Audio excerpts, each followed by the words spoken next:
You know what you should do? You should follow me on Twitter at Brommer018. Link in the description. Do it now.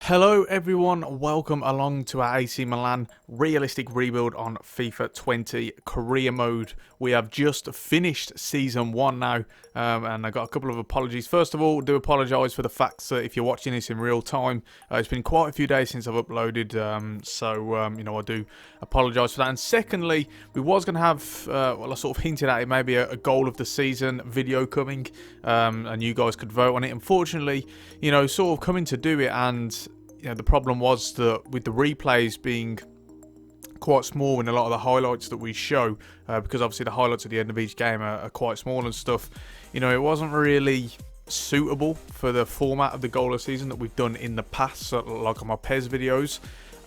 So unfortunately, it won't quite be as good. So I've decided not to do that today. Today, we are going to really review season 1. Going to look ahead to season 2, tell you sort of, my targets, my transfer expectations, things like that. And we're just sort of going to go through, have a bit of a ramble. If you don't want to watch me do that, that's fine. Skip ahead, wait until the next episode where we will sort of begin season 2. But there's just a lot of things I do want to talk about. So obviously we've got the season to look on first of all, and league season went very well. We weren't expecting to finish so high. I think second half of the season we really picked up the pace. First half of the season, we were quite inconsistent, as Milan have been in real life. We've seen so often. But what happened is really we made 3 signings in January. We signed Haaland, we signed Tonali, and we signed Chiesa. We sort of messed about with the tactics a little bit.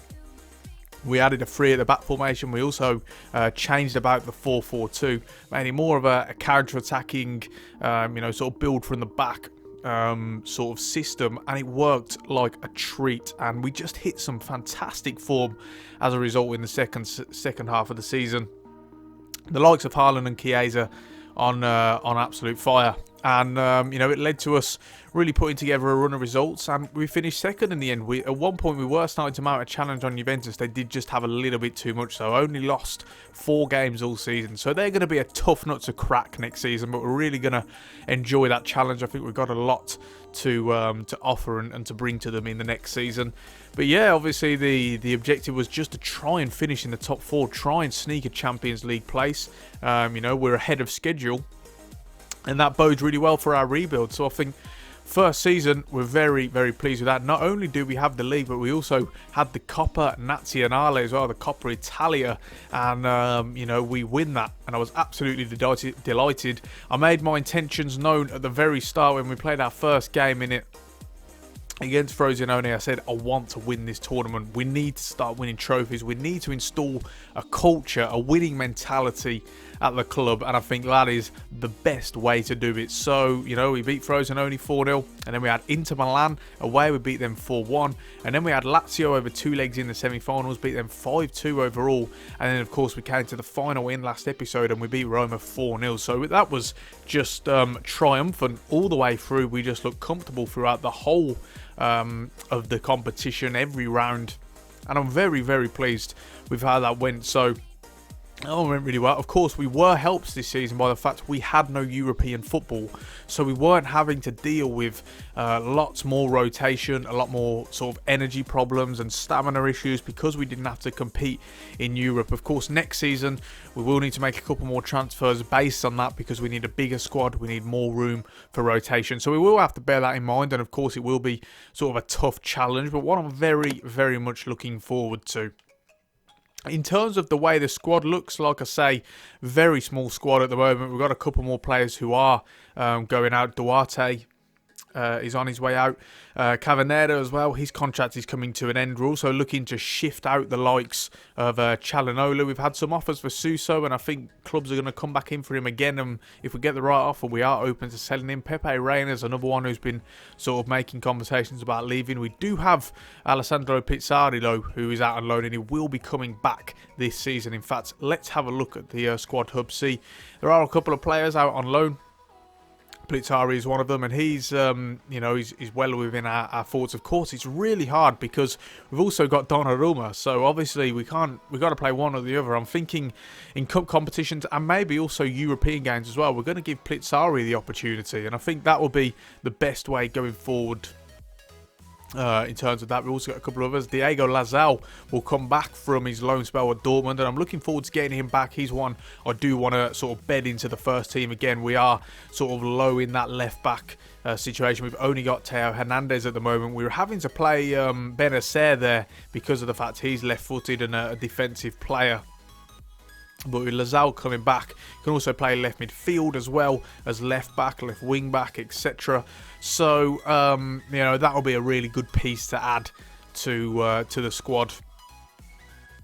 Elsewhere, a couple of loan players. These sort of players will, they're not getting a look into the first team. We'll look to sell them on as well. Alan Halilovic is a very interesting situation. He's someone who I did like that signing. I thought it was good to have a pop, especially on a free transfer. I think, looking at it, and that's really interesting, by the way. It shows you how much they've grown, which is very good. I think looking at it, we can give him a chance. We can definitely give him the opportunity and see what he can provide. Can play right wing. I don't like him on the right personally. I think he's more of a cam. Of course, we do have the likes of Paqueta and Bonaventura in there, but we'll give him a chance in the likes of pre-season and early on in the season, and we'll see what he can offer. But apart from that, though, like I say, the squad is very small, and we will need to bring in players as a result. So, do watch this space. In terms of contracts, like I say, if I sort them out here, only one that's running out this season. Next season, we do have a couple. Halilovic is one, Reina, Calhanoglu, and Pizzarri as well. Pizzarri, we will look to extend his deal when he comes back on loan. But these three here really playing for their jobs now, and Calhanoglu in particular, I think we're going to look to move him on whilst we still can, to be honest. In fact, I might add him to transfer list now, see if we can get some more money before the next season starts. But in terms of the contract situation, we are okay. A couple of players, like I say, starting to run low. But again, like I say, these three really playing for their jobs. Pizzarri will negotiate a new deal. Apart from that, though, it's looking very healthy on that front. So so far so good for sure. And we'll see how that one sort of plays out. In terms of elsewhere, what else do we need to look at? I suppose Youth Academy is a good one we can talk about here. I've constantly made it known sort of my desire to try and bed in youth players, but the thing that's stopping me at the moment is, one, we have to wait until they're 16 plus so that we can actually promote them, and two, we're looking for players who have the max out potential. So Daniele Guidi, for example, he looks very good. 88 to 94, that is exactly the sort of thing I'm looking for. I'm looking for youth players whose potential has shrunk in terms of how much space it can grow between, and I want minimum 88, and I want at minimum highest potential 94. They have to have 94 potential. But of course, with him, the problem is he's not yet 16, so we will have to wait. Someone like this guy, Eduardo Rossi, his potential has shrunk down to 91, so we're probably going to get rid of him. We'll give him a little bit more time to see if he can develop back up to the max potential. But if he can't, we will release him, because I just want the best. I want the best players. I want the best talents. This Renato Pereira is one with keeping an eye on, 65 overall already. And, he's got the potential to grow. So we'll see how he sort of develops and, if he can fit into the mould here. But, quite a few talents in there. Hopefully they can develop and we can promote them. And then next season we can really look to promote them and get them into the side.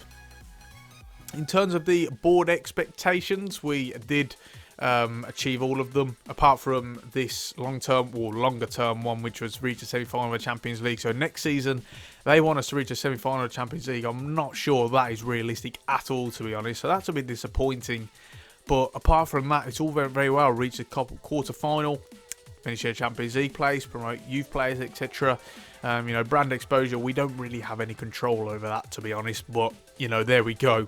You know, we've achieved all of them, manager rating 99, so that's going really well in terms of, you know, the board and what their expectations are. I think we can safely say we've had a good season. That one, the financial key player salary growth under 10% should also come through as well. We've been very, very good with the financial side. Looking at the finances, actually, you know, I did say at the start, and I've been trying to sort of pursue it all the way through. We're trying to keep it realistic.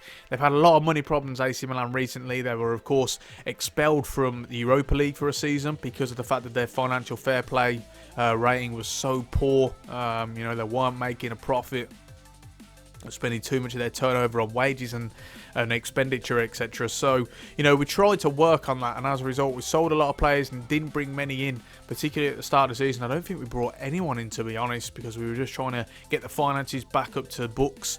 You know, we made a couple of signings in January, of course, but you know, we did sell more players as well, and we made a lot of profit, as you can see here. 270 million in profit in the end. 88 million came out of transfers. Whereas in terms of transfers incoming, you got that 73 million, but that does also include what they'd already paid at the start of the season before we joined. So, you know, in terms of transfers, outgoing and incoming, very, very good. And of course, the likes of merchandising and prize money have also boosted that up as well. In terms of our player shirt sales, the ones that are getting the most sales, Paqueta, Kessié and Romagnoli. Not too many surprises there. You've expected someone like Leao or Piontek to be up there, and we'll see how those ones go. Rebic as well. Whereas Paqueta not been getting a lot of games, but there you go. We'll see how that one plays out ahead of next season. So, in terms of transfer incomings, and this is really what everyone likes to know about, really, isn't it? Remember, as I always say, keep getting in your suggestions. I will always take them on board and have a look. But these are the players you might remember from our shortlist a while ago that we had lined up. There's still some players that we could sign. Luka Modric, for example, he's one that we thought maybe we could bring in on a pre-contract. I think that's realistic. He has been linked with a move away from Real Madrid. His contract is coming to an end, of course. I think his time is up there. We've seen links to the Serie A before. Inter Milan mainly I've heard AC Milan as well, but, you know, our rumours go. But, you know, I think he's a very realistic proposition. You know, and he'd be a very, very good player. The question is, do we need him? Especially if we're playing this 4-4-2, you know, do we need Luka Modric? He'd be very good in terms of experience. I've always said I wanted more experience. We've already signed Thiago Silva to help with that. Still 85 rated. He might be 35. But like I say, captain, knows the club well, of course. He has played at AC Milan before. And you know, he's still a very, very good player, and he can help our players, particularly in a free back as well, which we're going to try and play more of this season. James Rodriguez, he's another one we could try and bring in again. Love that signing. Rolando Mandragora, even, should I say. Manuel Locatelli. There's so many players that I'd like to bring in, to be honest. So, you know, we've really got to sit down and have a look what, you know, we sort of need. In fact, let's have a look now and sort of talk about what in sort of positions need strengthening, what needs to be sort of addressed here. So if we're having a look, we've got, of course, already signed a centre back. I would like another one, to be honest, because Duarte is going. Gabbia just not quite growing enough, unfortunately. I did try and play him as much as possible, but he's not growing to the standard that is required. In terms of right back, we're good with Conti and Calabria. We've got Lazao coming back for the left back position, so I think another centre back is needed for sure. Moving into centre mids, we've got Tonali, Kessié, we've got Bonaventura, Krunic, who, you know, I'm not really a fan of. I think he could be off at some point. Benacer, though, is an option. But again, if we start playing free in the midfield, for example, we've got this 4-3-3, and we've got this 3-4-1-2 as well. That's another one that we could look at and maybe say, well, yeah, you know, we need another midfielder. So I think perhaps another centre midfielder, attacking midfielder, is one that we need to look at, to be honest. And in particular, you know, sort of a more deeper midfielder. So Modric, for example, you know, maybe we do go and sign him because I think that could be, you know, what we need in terms of attacking midfielders. We've got Paqueta. We've got Bonaventura, who can play there as well. And, you know, likes of others, Rebic can fit in there if he needs to. So that's okay. In terms of on the wings, you know, I think left wing is going to be a problem. Of course, we're trying to sell Calhanoglu. Suso, again, I'm saying if I get the right offer, I'm happy to sell him, because for me, he just doesn't make the cut. Just doesn't quite have what it takes. I don't know what it is. But there we go. And if we sell him, it'll mean we probably need another right mid as well, because of course we do have Conti, but he's also filling in at right back. So, you know, we do need to think about that. So I think wingers on both sides are needed, to be honest, definitely. So what does that? A centre back, a centre mid, winger on each side. That's 4. And then probably another striker, because if we're playing 2 up front, we need 4 strikers. And we've got Piontek, we've got Leao and Haaland, we've got Rebic, but of course Rebic is playing on the left.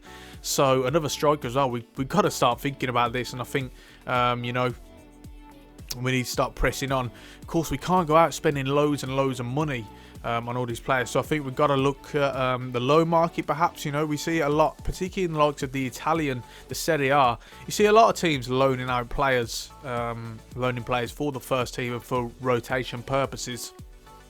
So I think we've got to look at that. Also got to look at pre-contract expiries as well, see if we can sign anyone else. Modric, of course, is one. I think Domenico Berardi might have been running out of contract. Perhaps not, actually. I could be thinking of someone else. But, you know, he was fairly low in terms of the transfer expectations. So we can have a look at that as well. Yeah. So, yeah, you know, we'll see how this one goes.